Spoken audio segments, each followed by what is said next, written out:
For anybody who doesn't know me or remember who I am, my name's Mike. Hello, thank you. Nice to see you. Anyway, my mother would never call me Mike. If people called me Mike in her presence, she would say, his name is Michael. Oh. And dear old Liam will not call me Mike. He always calls me Michael. So I don't know if he's being like my mother when she would say Michael, or not. But there we are. So, but the name, doesn't we know what the name Michael means? He is an archangel, yes. I'm not him, by the way, just in case. And those who've forgotten my appearance from last week, yes, I have it. Michael means who is like God. So my name, or anybody whose name is Michael, is a question. Who is like God? Or it could just be a statement. Who is like him? Anyway. Does anybody here look like either their parents or anybody else in their family? Any resemblance? Yes? And who do you look like? You look like your mother. Sorry? Your auntie. Wow, Rog. Your mum's side of the family. But yes, Jan. Right. Now, we may look like a member of the family. I apparently look like my mother. She didn't have a beard, by the way, or moustache. And I also look like my mother's father, my grandfather, who I never met. And I've seen pictures. Yes, okay. But in other ways, mannerisms, speech, and all sorts of other ways, I look like, or sound like, my father's side of the family. Is that so with you? Do you have characteristics which are like somebody else in your family? Is that right? Yes? Yep. Yes, Twilight, you do? Definitely. Oh, right. Anyway, characteristics like my father. Does anybody know the game Boulder Dash? Wonderful game, isn't it? It is absolutely useless, my father and I playing that game together, because we come up with either exactly the same idea or something so similar that everybody knows who it is. Dad knows I've said it, and I know he said it.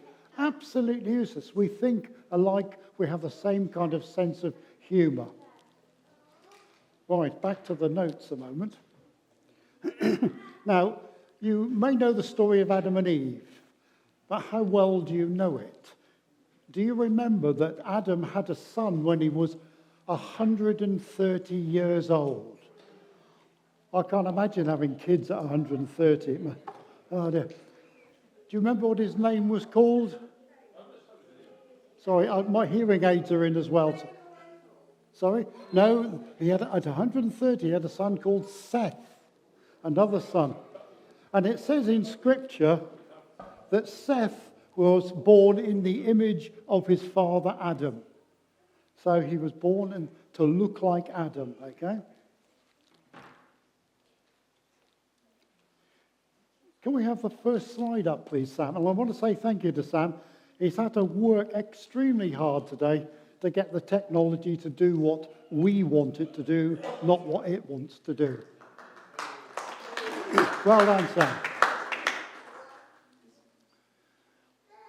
Whenever I'm thinking of the faith and thinking about Christianity and thinking about the Lord, I'm always drawn back to the very beginning.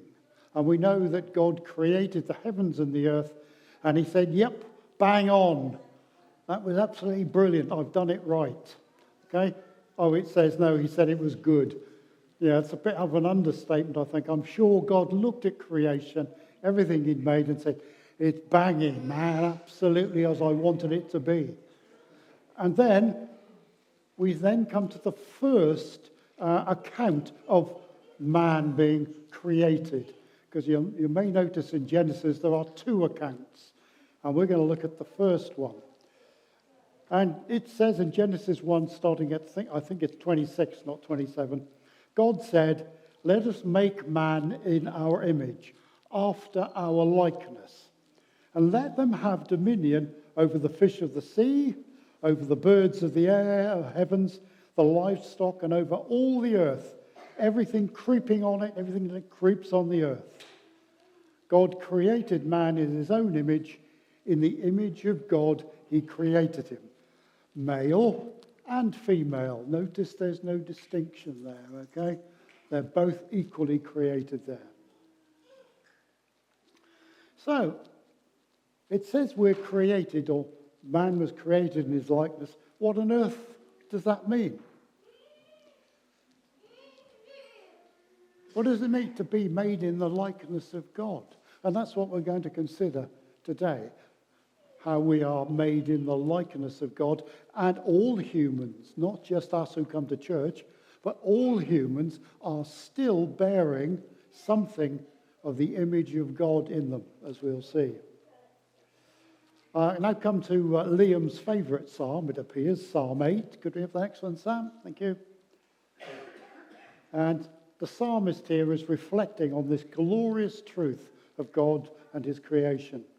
When I consider the works of your hands, the work of your fingers, the moon, the stars which you've set in place, what is mankind that you are mindful of them? Human beings that you care for them. You've given him dominion over the works of your hands. You've put all things under his feet, all sheep and oxen, all the beasts of the field, the birds of heaven, the fish of the sea, and all the plants as well. Okay, Rog? Yeah, come to that in a minute. The psalmist ponders on this knowledge that God has of him, and we can appropriate that to ourselves, the same thing. In Psalm 139, Sam, we're there, well done, sir. For you created my innermost being. You knit me together in my mother's womb. I praise you because I'm fearfully and wonderfully made. Your works are wonderful. I know that full well. My frame was not hidden from you when I was made in the secret place, when I was woven together in the depths of the earth. Your eyes saw my unformed body. All the days of dawn, ordained, I wanted to say adorned, I don't know why, ordained for me were written in your book before one of them even came to be. Well, we know today, in even more detail than the psalmist knew, how we're put together. We've become very clever. We know it comes down to male and female coming together and the DNA of each mixing together and creating us. Doesn't matter how clever the scientists are, does it, Roger? God was still there watching you and me being created in our mother's womb. Created still in his likeness. Now, I said that all human beings are still created in God's likeness. Okay? And we're going to examine that a little bit this morning. We're going to examine it a bit more on Tuesday evening if you come. So what were humans like? What was this image of God like in us humans? We're going to think about it first of all before Adam and Eve went through what's referred to as the fall. What was that image? We're like God in that we still rule creation. You have to admit that that's what human beings have been doing since the start and are doing ever more so even today. We still rule the planet.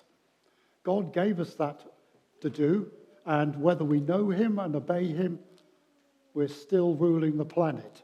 You might want to dwell upon how we're doing that.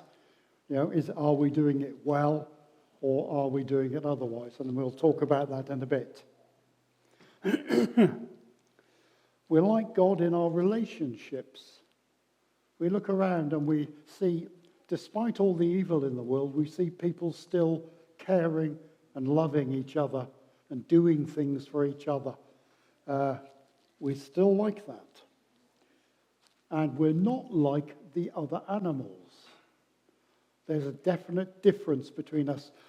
I'm sorry for those scientists who think that we can make chimpanzees behave and treat them exactly like humans.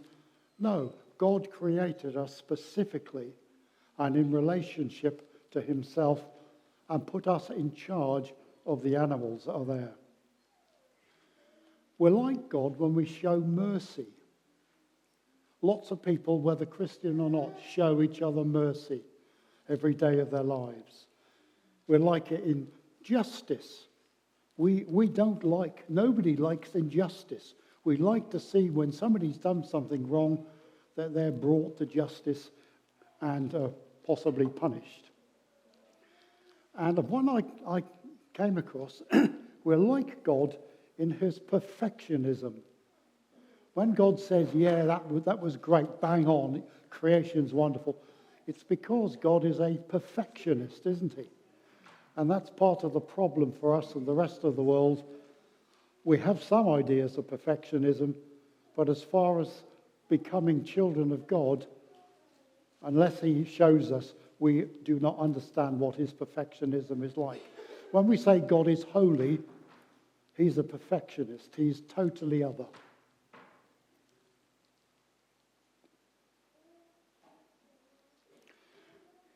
When we talk about being made in the image of God, God does not have a body. Don't you come back at me on that one in a minute, right? You'll all have your minds. But God himself is spirit. Scripture teaches us that God is spirit. So what we have from God is not what he looks like. Don't tell me Jesus was the image of God. Okay, we're coming to that. But as far as we human beings are concerned, God is spirit.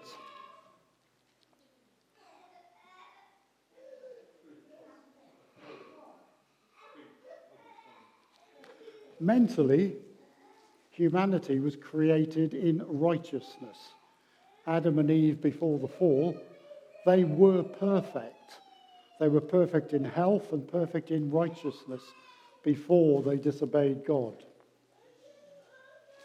And we have a leftover of that, no matter who we are, in here or out there in the world, a conscience. And we know that a lot of people, perhaps most people, have that thing that we call a conscience, which is that vestige image still, that ability to see when we're doing wrong and when we're doing right. Humanity was created for fellowship. Well, here we are. We love being in fellowship. But lots and lots of people, most people in the world, like to get together and share things, no matter what they are. And people still do that. They get together to share in fellowship. All fellows in the same ship, remember it means, okay? That's what the word fellowship means. All fellows in the same ship. And part of God's image was that Adam and Eve had freedom to choose however. And we know that unfortunately they chose at that one point to disobey God. He said, don't do that. And Adam and Eve, not just Eve, let's not get this out of context, please. Both of them, Eve said yes, and Adam said yes at the same time. They made that choice. And people still have freedom to choose. And people still choose to do good or to do bad. No matter who they are in the world, we can see on our news feeds and on the telly most of the bad stuff that goes on. We don't see the good that people do to each other and for each other. Some people ask, well, have we really got that image of God, and do we still rule the world? Well, in the world of plants, Rog, do you see non-Christians in doing their gardening well and doing things, creating things that are good, and hybrids and so on? Do you have to be a Christian to do that work? Or are there still people who have that knowledge and beauty sense in them that they will create lovely plants and lovely gardens? Is that? There's definitely many clean-figured people who are not Christians. Yeah. Not trying to put Christians down, but just to show that when they do that, whether they know it, whether they want to acknowledge it or not, they're still showing the image of God in the way that they create and do things. So we'd have to say that we still have that image before we're born again, but that the image is probably defaced. That's the way it's looked at. It's not what it should be, or in its entirety. Excuse me. Paul, writing to the church in Rome,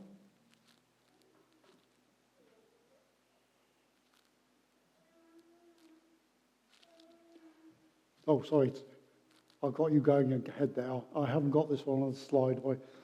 Paul said, since what may be known about God is plain to them. That's the whole world, it's plain. Because God has made it plain to them. For since the creation of the world, God's invisible qualities, his eternal power and divine nature, have been clearly seen, being understood from what has been made, so that people are without an excuse. It's a bit devastating, isn't it? Nobody who doesn't believe God has an excuse, Paul is saying. It's there, you can see it. And when we look around creation, as you've said, it's fantastic. God himself, looking at his own creation, said, yeah, it's fantastic, it's wonderful. There are those who say, I won't quote the scientist fully, but there's a famous scientist who said, just because it looks like it was designed, doesn't mean it was. See this table here? Just because it looks like somebody designed it and made it, doesn't mean it necessarily was. And we look around, not just God's creation, but the creations of man, and you go and tell somebody, like the people who made that lovely car outside the front door, you might look like you designed it, but it doesn't mean you did. That's totally disingenuous, isn't it? And that's partly what Paul is saying when he's speaking about the world. It's disingenuous to say that. You can see what's being created, and created means a creator. I'm very sorry, whoever said that was wrong, because he didn't think of the reverse of that, which might be just because it doesn't look like it was designed doesn't mean it wasn't. He didn't think of that one. Anyway.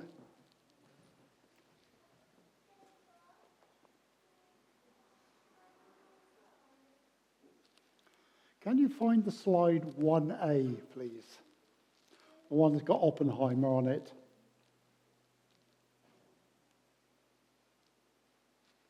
So we talk about God's image in humans having been defaced, and we're very aware of how destructively that use of the image has been abused. The abilities and the strength of man have been abused against each other and against God's creation. Devastating human relationships. We all know cases of devastating human relationships. Hatred and wars. They're all using that image of us, of God's image in us, in a very destructive way. Ways that are totally wrong. Also, the Apostle James, writing in his letter, talks about, well, how is it you can 1 minute be praising God with your mouth and the next minute be having a go at somebody else? And I'm aware there of what Ruth said to us a few weeks ago. We can point the finger at somebody else. How can you do that? How can you be so terrible? Don't you know the person you're pointing the finger at was made in the image of God? They may not know it, they may not understand it, but they are still created in the image of God. He hasn't taken that away. When we come to the 20th century, how many of us remember the 20th century, please? Some won't. A step change seemed to happen in our ability to hurt and destroy each other. Albert Einstein, right at the beginning of the 20th century, discovered the power of the atom. He discovered what you could do with an atom, how much energy God had put into one of those. And in 1945, round about this time of year, in Los Alamos in the New Mexico desert, man showed how he could use his creative abilities in the most destructive ways. The first test of an atom bomb happened in 1945 in Los Alamos in the desert. And after it, the man who's called the father of the atom bomb, anybody remember his name? Might have seen the film recently. Robert Oppenheimer. Anybody seen the film Oppenheimer? No? Well, he said after it, I quote him, "We knew the world would not be the same again."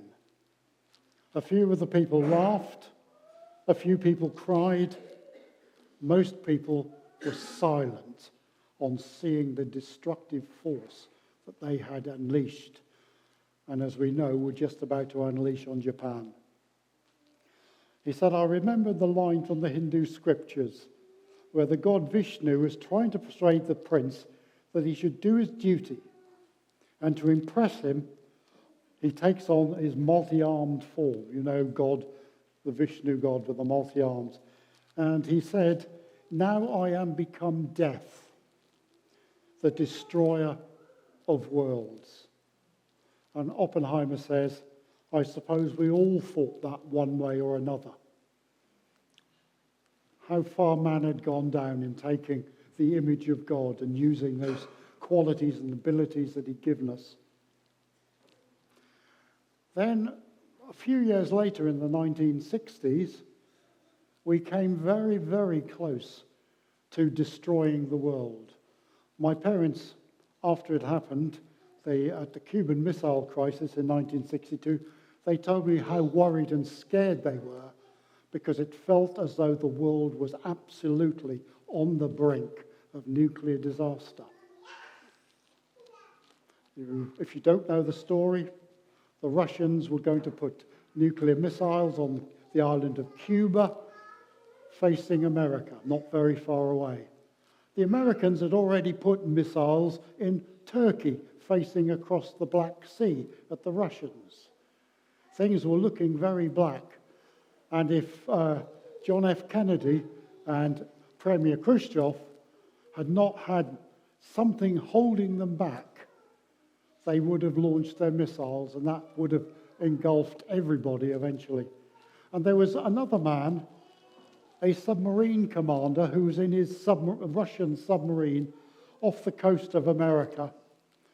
He had permission to launch his nuclear missiles without getting direct orders from above. And he agonized over whether he should release those missiles. We can thank God that something of God's image in him held him back from doing that act of destruction.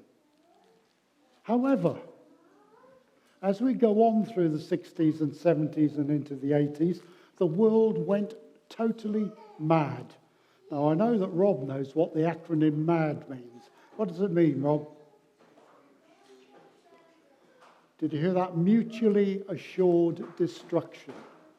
And we reached a point, at one point in that period, we could have destroyed the world 7 times over. There were enough. What was man doing? Here he is, absolutely in the depths, taking the image of God, those creative abilities, that knowledge that they had gained, using it for the most destructive purposes. Now we know there are other things threatening us because of our ignorance and our carelessness in ruling the planet in God's name. Global warming. Nobody's absolutely sure whether we've nailed it or not, and we can stop the temperature going up and up and up. We don't know yet. And unfortunately, we know there's some with a lot of power who don't seem to want to take part in this and reduce what's going on. It's happened because man had fantastic abilities in the Industrial Revolution and other times, didn't know what he was doing. And when we did know what we were doing, we still did it anyway. Our creative abilities, we did not think about our relationship to our fellow men. Another one that we've got now, plastics, microplastics in the oceans. When plastics first came along, they were hailed as a wonder material. We thought they were fantastic.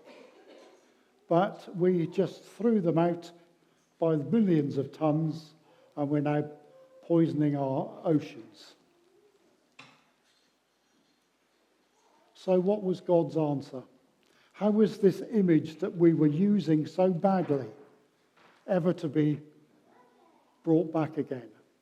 And of course, we know the answer was in one man, that man Jesus. We're told about him. If we can have slide 4, please, Sam. Sam, sorry, slide 4, please.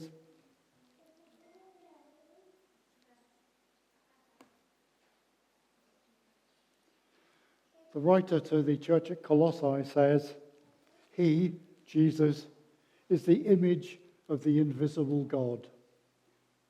Takes us straight back to Genesis, doesn't it? Man was created in the image of the invisible God. The firstborn of all creation, we're told. Or, writer to the Hebrews, whoever he was, says, Jesus is the radiance of the glory of God and the exact imprint of his nature. Imagine that. You're watching Jesus walk around and listen to him. He is the exact image of God and his nature. And John in chapter 14 says, Philip comes to him and says, Jesus, show us the Father. And you can almost hear Jesus going, oh, Phil, shrugging his shoulders. Have I been with you this long and you still don't know me? It's almost exasperation in Jesus' voice, you can almost imagine there. And he says, Philip, if you've seen me, you've seen the Father. Amazing. He's telling them that they have seen the Father because he bears the Father's image, which is absolutely amazing. That's really good, though. It's good to have a role model, and if you like, Jesus is that model. If we want to know what to have the real image of God in us is like, he's that model. But sadly, that's not enough. It wasn't enough. We can see a role model, and we can try to follow a role model, but on our own, we're never going to manage it, are we? Has anybody here got a role model from their lives, somebody they've admired and thought, wonderful? Yeah. One of my role models is my dad. Back in 1967, a horrendous accident happened in South Wales. One of the big tips of slurry and muck on top of the hilltop came down as an avalanche down into the local village of Aberfan. And it smashed into the local school, and it smashed into some other houses that were there. And sadly, one of my mother's cousins was a teacher there, and she and her whole class died on that morning, just after 9 o'clock in the morning, just as they started their lessons. They died in what seems horrendous. But my dad is the role model for me because on Saturday morning, he was driving my mum to work in Southampton. My brother and I were in the car, and we went up this hill towards Southampton, and there was a big roundabout at the top, and instead of going straight on to Southampton, Dad went round the roundabout and back down the hill towards our house. And I knew instantly what he was thinking. He didn't say anything, but I knew what he was thinking. We drove home to our house in Chandler's Ford. He picked up some clothes and some for us, and he drove us off to South Wales to my grandparents' house, where he left my mother, my brother and I, and he went off to his grandmother's house in Merthyr Tydfil. He had to know what he was doing because all the roads around the village of Aberfan were shut. You could not get into the village. Dad knew his way up the valley and went to his grandmother's house, parked there, and then walked 6 miles down the valley to Aberfan, spent the rest of Saturday and most of Sunday on a line of people who were passing buckets to each other. Buckets full of the muck and slurry from the school. Because they couldn't use machinery, it was far too dangerous. And he said every now and again there'd be an absolute silence. Somebody thought they'd heard a voice or somebody calling from the rubble. Very few got out from there. And Dad spent his time until late Saturday afternoon when he walked back up the valley to his grandmother's, drove back to my grandparents' house in Abertriddo, and then drove us home back to Southampton, to Chandlersford. The next day he was in work, and he never said a word to anybody. He didn't go into work and say, "Oh, you never guess where I was." Nobody knew, and he never talked about it. And that was a fantastic role model of his compassion and how he put himself out, part of the image of God in my dad. And I'm sure we've all got stories we could relate like that. Can we have slide 5, please, Sam? Oh, yep. So how are we going to get to have this renewed image of God in us? And we know that Nicodemus came to Jesus at night and said, "What have I got to do to get eternal life?" Jesus said, "You've got to be born again." And Nicodemus went, "What?" But we know what Jesus meant by being born again of the Spirit. And that's why we're here today, isn't it? We're all reborn of the Spirit with the image of God in us. So, what will it be like? We know it's a process. I don't know about you. I sometimes look at myself and think, I'm not far along that line of becoming like Jesus. Do you ever have that feeling? Yeah. It's a long way to go yet, isn't it? Oh, gosh. But the promise of Scripture is that if we've been born again, we are on that road. And we know that one day when we see him face to face, that process will be complete.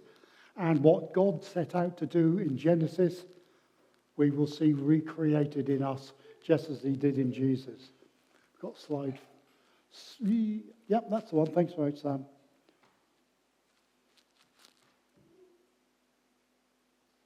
It's okay. I've got them in a different order. Don't worry. It's my fault. Which one have you got first? You've got the first one there from 1 John 3. Beloved, we are God's children now, and what we will be has not yet appeared, but it's promised. We don't know what we will be exactly like, what it will be like in heaven. Paul, writing to the Romans in chapter 8, said, "For those whom he foreknew, he also predestined to be conformed to the image of his Son." See that? To be conformed to the image of his Son. In order that we might be the firstborn among many brothers. Just as we've borne the image of the man of dust, we shall bear the image of the man of heaven. That's the promise, the one to hang on to. One I'm looking and saying, "Oh, I don't think I've got very far." God has promised he will complete that for us. And in writing to the Corinthians, Paul said, "And we all, with unveiled faces, beholding the glory of the Lord, are being transformed into the same image from one degree to another." That's the process. It's a step process up. "For this comes from the Lord, who is Spirit." Wow, that's the promise of what will be. So we know that when we see him, we shall be like him. The world around, sadly, at the moment, doesn't recognize the image of God in themselves. And it's our task to take that message. And we give thanks with Liam for yesterday. Amazing work of the Spirit of God, wasn't it? 139 new souls to the kingdom. That's wonderful. I know Liam will not take credit for that. It's the Holy Spirit who does the convicting. But we thank God that he sent Liam to those people. And we're looking forward to being able to hear more from Liam when he comes back. So, how can we encourage each other in this walk? Paul, writing to the church at Philippi, says, whatever is true, noble, right, pure, admirable, anything excellent or praiseworthy, think about these things and encourage each other with those things. We see an awful lot around us that we know is true and noble and right, and we can encourage each other. Now, anybody know a song by Frank Sinatra, I Did It My Way? Yeah? What do you think of that song? Who said rubbish? Yeah. It might be an interesting song and a nice tune, but sadly, that will not cut it with God, will it? Going to heaven and saying, oh, hello, Father. Yes, I did it my way. Is that okay? No, that's never going to cut it. And I'm afraid Frank Sinatra may only have had a few regrets, not too many. But I think those who take that to God and say, yeah, look, are going to have an awful lot of regrets, sadly, at that time. Instead, we might sing with Liverpool Football Club. Sorry, any Liverpool supporters? Yeah, look, a Liverpool. What's their anthem? You'll never walk alone. And that we can sing with them in a way because that's what Jesus promised. You'll never walk alone. I will be with you until the close of the age, he said. Wow, so that's amazing. Next time you see Anne's team and you hear the crowd singing a song, we can sing along with that. Now, I'd like to... Oh, dear. Oh, dear, Rosie. Are you okay? I'd like to leave you with a song to encourage you. In a second, Sam. A few years back, the 1990s. Who remembers the 1990s? Do you remember the 90s? Yeah, jolly good, one or two. Good. We had a group from Poland, a Christian group, came across to Winton Baptist Church on 2 occasions. And they shared with us, and we had fellowship with them, and they blessed us greatly by their singing and their fellowship together with them. And they left a song with us, which it took the whole of my family, Cheryl, me, and my 3 daughters, over a period of a few days, to remember the words, to remember the tune, and to eventually remember where the cassette, you know, remember cassettes? Now, those little things with tape. Where the cassette was, that song was on. Wow. I wouldn't have remembered. But it was my youngest daughter. How old would she have been, Cheryl? How old would Cherith have been at the time? About 6. She was the one out of the 5 of us who remembered where this was. And I even remembered, I have a little tape player which connects by a USB lead to the computer, so I could transcribe it from the tape, which we probably couldn't have played, as an MP3 file that's on the computer, and Sam's going to play.